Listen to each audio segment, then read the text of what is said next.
నమస్కారం V9 Telugu news కి స్వాగతం. నా పేరు సుమలత. మీ పేరమ్మా?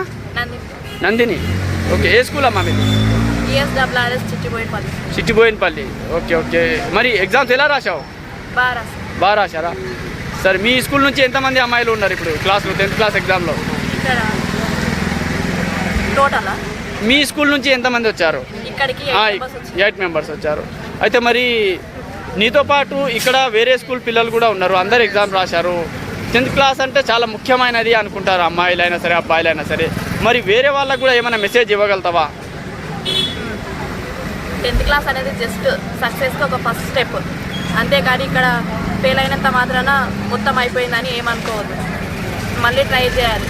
సప్లిమెంటరీస్ ఉంటాయి, అందులో రాసి మళ్ళీ మంచిగా పాస్ అవ్వచ్చు. మ్యాక్సిమం ఎవరు ఏం ఫెయిల్ అవ్వరు, పాస్ అవుతారు.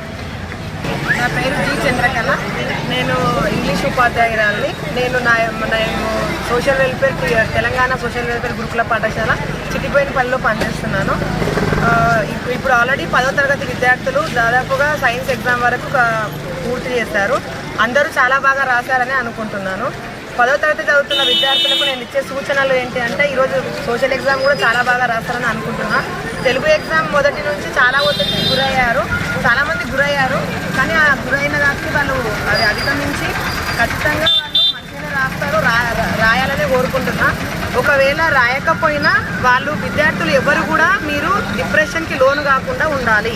ఒక ప్రాణం విలువ చాలా ఖరీదైనది. మీరు ఇప్పుడు ఇది జీవితంలో ఇది మీకు ఓన్లీ తొలిమెట్టు మాత్రమే. అంటే మీరు ఒక మొదటి దశలో మాత్రమే ఉన్నారు, ఇంకా మీకు చాలా దశలు ఉంటుంది. ఒక్కసారి ఫెయిల్ అయినంత మాత్రమే మీరు కృంగిపోవద్దు. ఎలాంటి అవరోధాలు కానీ, ఎలాంటి సూసైడ్లు కానీ, ఎలాంటి డిసిషన్లు తీసుకోవద్దు. దానివల్ల కుటుంబాల్లో విషాదం నింపుతారు. మీది కూడా మీ లైఫ్లో మీరు అనుభవించాల్సిన చాలా ఉన్నది. మనకేంటి అని అంటే, మనకు ఆల్రెడీ తెలుసు every success story as a great failure. అంటే మన సక్సెస్ వెనకాల ఖచ్చితంగా ఫెయిల్యూర్స్ అనేటివి సహజం. కాబట్టి విద్యార్థులు దేనికి కృంగిపోకుండా మళ్ళీ మనకు సప్లిమెంటరీ ఎగ్జామ్స్ ఉంటుంది. మనం ఇంకా ఎన్నో ఎగ్జామ్లో ఉత్తీర్ణను సాధించాల్సి ఉంటుంది. మనం ఒకవేళ ఫెయిల్ అవుతే if you try again and again అనేది మనకు తెలుసు ఆల్రెడీ. మీరందరూ దాన్ని పాటించాలని అనుకుంటున్నా.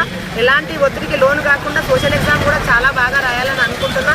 మా పిల్లలు రాస్తారు, అందరూ 10వ తరగతి రాస్తున్న విద్యార్థులు అందరూ రాయాలనుకుంటున్నా. సోషల్ ఎగ్జామ్కి ఆల్ ద బెస్ట్. కానీ ఫ్యూచర్లో మాత్రం ఎలాంటి రాంగ్ డిసిషన్ మాత్రం తీసుకోకన్నానా. ఏదైనా కానీ మనకు సక్సెస్ కానీ ఫెయిల్యూర్ కానీ సేమ్గా తీసుకోవాలి. అది మీకు ఆల్రెడీ తెలుసు, అందరికీ తెలుసు అని నేను కోరుకుంటున్నా. కానీ మీరు మాత్రం ఎలాంటి నిర్ణయాలు మాత్రం తీసుకోకండి. నేను మీకు ఇచ్చే సలహాలు ఇదే. All the best for 10th class, all the 10th class students. మరిన్ని తాజా వార్తల విశేషాల కోసం మా ఛానల్ని సబ్స్క్రైబ్ చేసుకోండి. ధన్యవాదములు.